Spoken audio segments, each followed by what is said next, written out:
नेकपा एमालेका सांसद भीम रावलले बुधबार संसदमा अचम्मै गरे। उनले रोस्टम करिब 20 मिनट यसरी कब्जा गरेर बसेकी संसदभित्रका सबै सांसददेखि लिएर सभामुखसम्म जिल्लिए। प्रतिनिधि सभामा ग्लोबल ग्रीन ग्रोथ इन्स्टिच्युटको सहभागितामूलक सदस्यको रूपमा सदस्यता प्राप्त गर्न स्वीकृति प्रदान गर्ने सम्बन्धी छलफलका क्रममा बोल्न रोस्टम पुगेका रावलले एसपीपीको विषय उठान गरेका थिए। बोल्नका लागि सभामुख अग्निप्रसाद सापकोटाले सांसदहरूलाई 3 मिनेटका दरले समय दिएका थिए। सुरुमा नेकपा माओवादीका सांसद शक्तिबहादुर बस्नेत बोलेका थिए।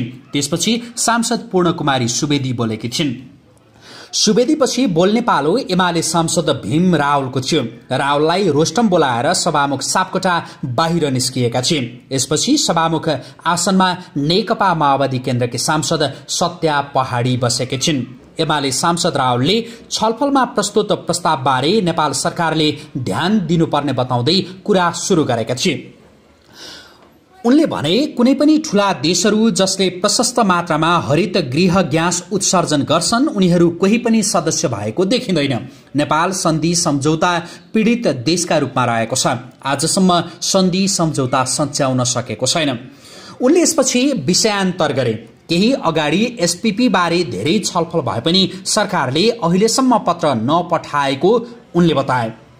उनले भने गृहमन्त्रीजी परराष्ट्र मन्त्रीजीले एसपीपीमा नेपाल सहभागी हुँदैन भन्नुभयो। मन्त्री परिषदले यसबारे निर्णय पनि गर्यो। नेपालले यसलाई अगाडि बढाउँदैन भनेर निर्णय गर्यो तर पत्र पठाउँदैन। उनले संसदले सरकारलाई मद्दत गर्नुपर्ने अवस्था आएको बताए। उनले भने यस मामिलामा म पनि मन्त्री परिषदको निर्णयलाई समर्थन गरेर सहयोग गर्नुपर्छ भन्ने ठान्छु, तर सरकारलाई अप्ठ्यारो पर्यो जस्तो छ। यो संसदले सरकारको अप्ठ्यारोलाई सजिलोमा परिणत गरिदिनु पर्यो। एसपीपी बारे नेपाल संलग्न हुँदैन भने पनि के कारणले पत्र पठाउन रोकिएको हो त्यो जानकारी गराउन संसदले रुलिङ गर्नुपर्ने रावलले बताए। उनले भने नेपालीका मागलाई लिएर रुलिङ माग गर्न चाहन्छु। यति भनेर उनी रोस्टममा उभिरहे। उनी रोस्टमबाट बाहिर आउनै चाहेनन्। रावल बेला बेला बोल्दै रोकिँदै रोस्टममै उभिएका थिए भने सभामुख आसनमा बसेकी सत्या पहाडीले यसबारे मन्त्रीले जवाफ दिने बताइरहेकी छिन्। यसबीचमा केही सांसदहरूले विषयान्तर भएको भन्दै नियमापत्ति पनि जनाएका थिए। लामो समयसम्म रावलले रोस्टम नछाडेका बेला सभामुख सापकोटा सभामुख आसनमा आइपुगे। सभामुख सापकोटाले अर्को विषयमा छलफल चलिरहेको र विषय ध्यानाकर्षण भएकोले आसन ग्रहण गर्न रावललाई आग्रह गरे। तर रोस्टम कब्जा गरेका रावलले सभामुख सापकोटाको भनाई सुन्दै सुनेनन्। उनी लगातार रोस्टममा उभिरहे। रावल रोस्टममा उभिरहेपछि सभामुख सापकोटा के गर्ने भन्ने तहमा पुगे। त्यसपछि सभामुख सापकोटाले विषयान्तर भएको हुनाले निर्देशन गर्न मिल्दैन, त्यसकारण तपाईँ आफ्नो आसनमा गएर बस्नुहोला। यो बैठक 15 मिनेटका लागि स्थगित हुन्छ भन्दै बैठक नै स्थगित गरिदिए।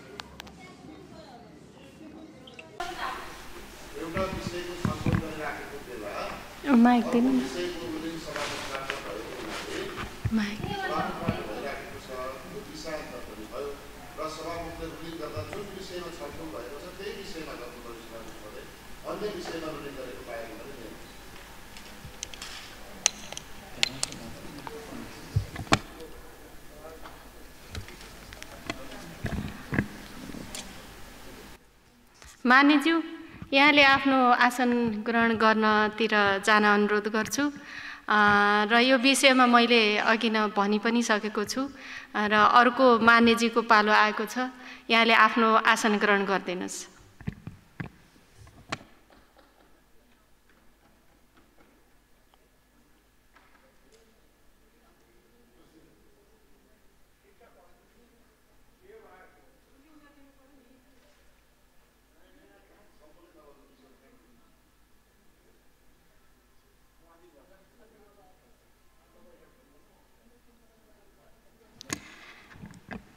मान्य सदस्यले उठाउनु भएको विषयमा ध्यानाकर्षण भएको छ। मैले बार भनेको छु र सम्बन्धित विषयमा रहेर मैले मान्य मन्त्रीजीले कुरा पनि राख्नुहुनेछ भनिसकेको छु र अहिलेलाई मान्यज्यू आफ्नो आसन ग्रहण गरिदिन म अनुरोध गर्छु। सामान्य सभामुख महोदय, यसमा यो छलफल नभएको विषय भने पनि कताबाट मेरो कानमा छस्स पर्यो।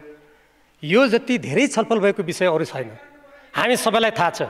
यो विषयमा यति छलफल भएको छ कि त्यति छलफल भएको छ। त्यसकारण यो छलफल भएको विषय हो।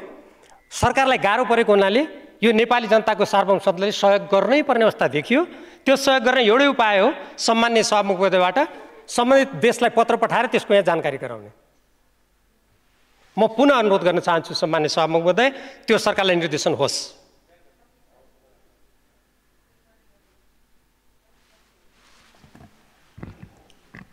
यो विषयमा मान्य मन्त्रीजीले बोल्नुहुनेछ। मान्यज्यू आसन ग्रहण गर्नुहोस्। सभामुख महोदय, मैले मन्त्रीजीको स्पष्टीकरण सोधेको होइन, यो सार्वभौम सत्ता सम्पन्न संसदको सरकारलाई सहयोग खोजेको हो। जसले गर्दा सरकारले आफूले गरेको वचनबद्धताको पत्र एउटा कुनै देशलाई पठाउन सकोस्। सरकारले यो संसदको तागत चाहियो क्या त्यो सरकारलाई अप्ठ्यारो पर्यो। सम्मान्य सभामुख महोदय, हाम्रो यो प्रतिनिधि सभा र संसद सरकारलाई अप्ठ्यारो परे बेला भर्खरै कानुन बनायो नि, त्यस्तै सरकारलाई निर्देशन दिएपछि सरकारलाई सजिलो हुन्छ। हामीले पत्र पाउँछौँ। यो देश कसैको सैनिक अखाडाबाट बन्नबाट बच्छ। मान्यज्यू बस्नुहोस्। मान्यज्यू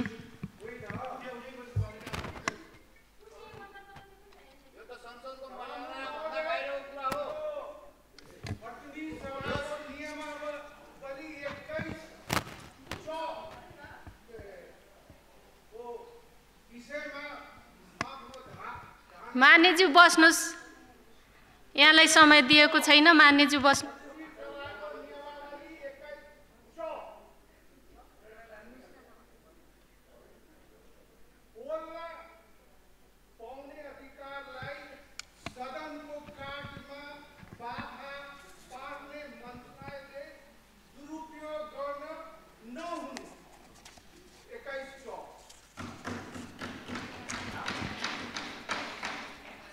माननीय सदस्यले उठाउनु भएको विषयमा सदनमा जानकारी गराउन सम्बन्धित मन्त्रीलाई ध्यानाकर्षण गराउँदछु।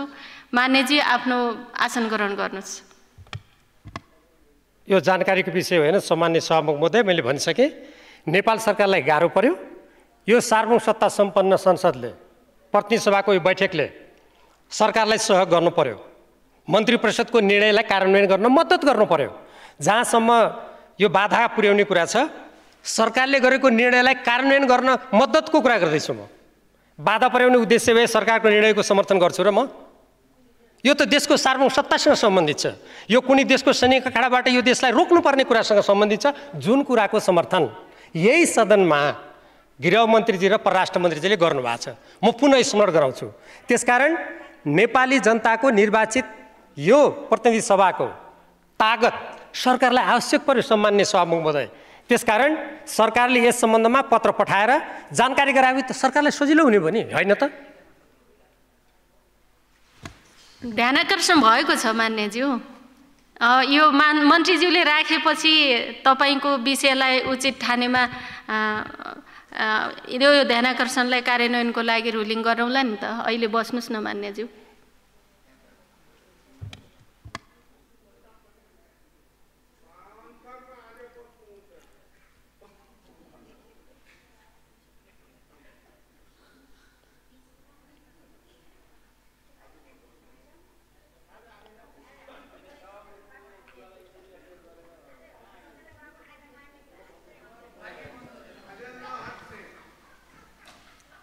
यो त नेपाली जनताको आवाज हो। यो आवाज प्रतिध्वनित गर्नु यो प्रतिनिधि सभाको कर्तव्य हो र सरकारलाई सहयोग गर्नु कर्तव्य हो। भर्खरै हामीले विधेयक पारित गर्यौँ, त्यो सहयोग हो। यो पनि मैले सहयोग गर्न चाहिरहेको छु। सरकारलाई अप्ठ्यारो पर्यो, त्यो अप्ठ्यारो फुकाउनु यो प्रतिनिधि सभा चाहियो। किनभने गृहमन्त्री, परराष्ट्र मन्त्री, मन्त्री परिषदले निर्णय गर्दा पनि भएन। यो संसदको नेपाली जनताको सार्वभौम शक्ति चाहियो पछाडि। त्यो शक्ति यहाँबाट अभिव्यक्त गर्नको लागि सम्मान्य सभामुख महोदयबाट निर्देशन हुनु पर्यो, रुलिङ हुनु पर्यो।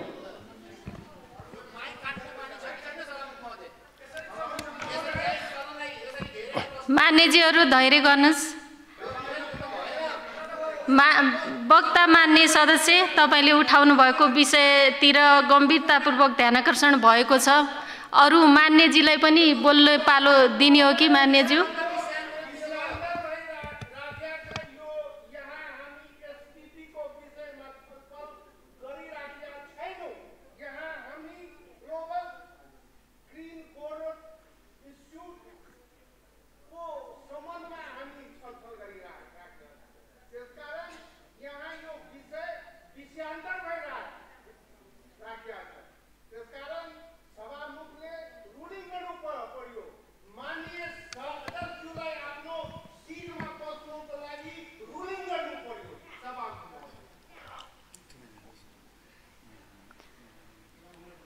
सम्माननीय सभामुख महोदय, यो देशलाई नेपालको संविधान, नेपालको स्वतन्त्र परराष्ट्र नीतिले निर्देशित गर्छ। नेपाल सरकार मन्त्री परिषदले सोही अनुसार निर्णय गरेको छ। गृह मन्त्रीजीले भन्नुभएको छ, परराष्ट्र मन्त्रीजीले भन्नुभएको छ र आज हामी सम्झौतामा छलफल गर्दैछौँ। योभन्दा सान्दर्भिक, योभन्दा सरकारलाई मद्दत, योभन्दा देश हितको कुरा के हुनसक्छ? यस्तो कुरामा पनि कसैलाई रुलिङ गरेर बोल्न नदिने, यो सभाले सहयोग गर्दैन भने हामी देशको कुन हितमा काम गर्छौँ? कुन हितमा काम गर्छौँ हामी? यो सदनले यो राष्ट्रको सुरक्षाको लागि के काम गर्छ? त्यसपछि नेपाली जनताको प्रश्न हुन्छ त्यति बेला।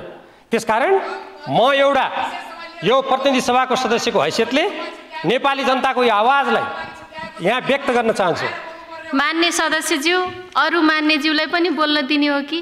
त्यसैले आसन ग्रहण गर्न अनुरोध गर्छु मान्यज्यू। सामान्य सभामुख महोदय, बोल्न नदिने भन्ने प्रश्नै छैन। मैले बोल्न नदिने भनेको छु र?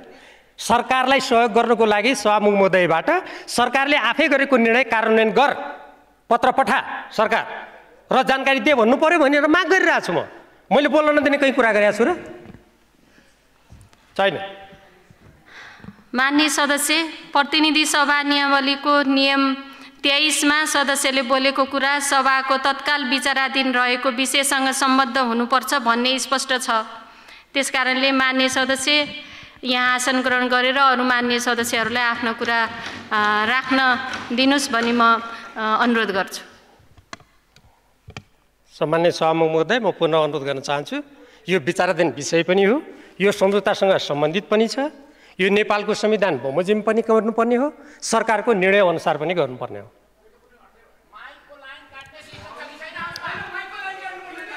मान्य सदस्य आसन ग्रहण गर्नुहोस्। मान्य सदस्यज्यू, आफ्नो आसन ग्रहण गर्नुहोस्। देशको हितमा बोल्दा सरकारको निर्णय कार्यान्वयन गर्नुपर्छ भन्दा उत्तेजना आउनु भनेको यो बहुत गम्भीर कुरा हो, विचारणीय कुरा हो। यस कारणले पनि निर्देशन आवश्यक पर्यो, यस कारणले पनि रुलिङ आवश्यक पर्यो। किनभने आशंका के जन्मायो भने सरकारको निर्णय कार्यान्वयन हुँदैन, संविधान मानिँदैन, संविधानको धारा 51 को ड अनुसार स्वतन्त्र परराष्ट्र नीति मानिँदैन, कतै सैनिक अखाडा बनाउने उद्देश्यले यहाँ उत्तेजनाका रङ्गहरू त देखेका छैनन्। प्रश्न उठ्छ, त्यस्तो रङ्ग नदेखाउँ। सरकारको निर्णय कार्यान्वयन हुनुपर्छ, मन्त्री परिषदको निर्देशन कार्यान्वयन हुनुपर्छ, गृह मन्त्रीजी र परराष्ट्र मन्त्रीजीले गरेको वचनबद्धता अनुसार पत्र जानुपर्छ। मान्य सदस्य, यहाँले छलफलमा उठाउनु भएको विषयमा गम्भीर ध्यानाकर्षण भएको छ। प्रतिनिधि सभा नियमावली 2075 को नियम 21 च एवं 23(1) को नियमावलीको लागि अनुरोध गर्छु। मान्य सदस्य, आसन ग्रहण गर्नु।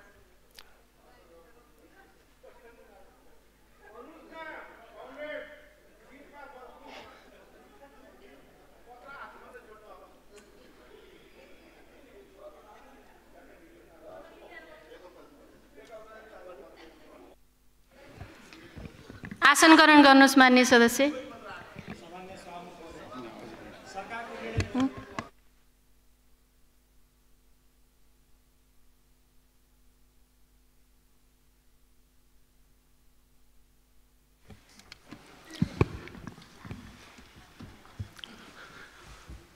मान्य सदस्य, यो विषयान्तर भएको छ, त्यसकारण फेरि त्यसपछि पनि तपाईँले आफ्ना कुरा पनि राख्नु भएको छ।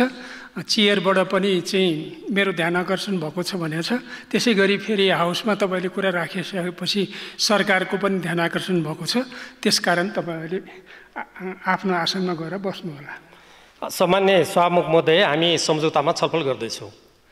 नेपालले योभन्दा अगाडि जुन राज्य व्यवस्थामा के अरे राज्य अमेरिकी राज्य साझेदारी कार्यक्रमसँग सम्झौताको कुरा छ, त्यो सरकार स्वयंले मन्त्री परिषदले त्यसमा समावेश नहुने निर्णय गरेको छ।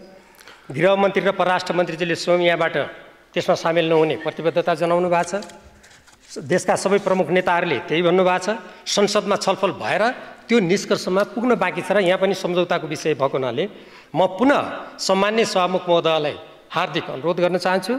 नेपाल सरकारलाई यो सम्झौताको प्रसङ्गमा यो सम्झौता पनि भोलि त्यस्तो नहोस्, कतै नेपालको विकास, नेपालको आफ्नो बाटो अवरुद्ध नहोस् भन्नको लागि यत्रो छलफल भएर सरकारले कार्यान्वयन नगरेकोमा सरकारलाई के अप्ठ्यारो पर्यो? त्यो अप्ठ्यारो परेको हुनाले नेपाली जनताको शक्ति त यो सार्वभौम सत्ता सम्पन्न संसदबाट अभिव्यक्त हुन्छ। त्यसकारण यहाँबाट सरकारलाई अमेरिकी राज्य साझेदारी कार्यक्रमको अब सदस्य नहुने, त्यो कार्यक्रम अगाडि नबढ्ने पत्र पठाउनु पर्यो। त्यो यो सार्वभौम सत्तालाई जानकारी हुनु पर्यो भन्ने कुराले सरकारलाई सहयोग पुर्याउँछ। त्यसकारण म सम्माननीय सभामुख महोदयलाई हार्दिक अनुरोध गर्न चाहन्छु, सरकारलाई त्यो निर्देशन होस्। म यो आवाज सम्पूर्ण नेपाली जनता, राजनीतिक दल, स्वयं सरकारका मन्त्रीहरूको तर्फबाट पनि उठाइरहेको छु। मान्य सदस्य, यो अर्को विषयमा हाम्रो छलफल चलिरहेको छ, त्यसकारण यो ध्यानाकर्षण भएको छ। तपाईँ जानुस्, निर्णय भएको छ, यो निर्णयलाई तपाईँले मान्नुहोस्। निर्णयलाई मान्नुहोस् मान्य सदस्य। हाम्रो नियमावलीले यसै भन्छ, सभामुखको निर्णय मान्नुपर्छ भन्ने छ हाम्रो नियमावलीमा। राष्ट्रको सार्वभौमसत्ता र स्वतन्त्रताको प्रश्नमा मलाई लाग्छ हामीमा कसैमा फरक मत पनि छैन।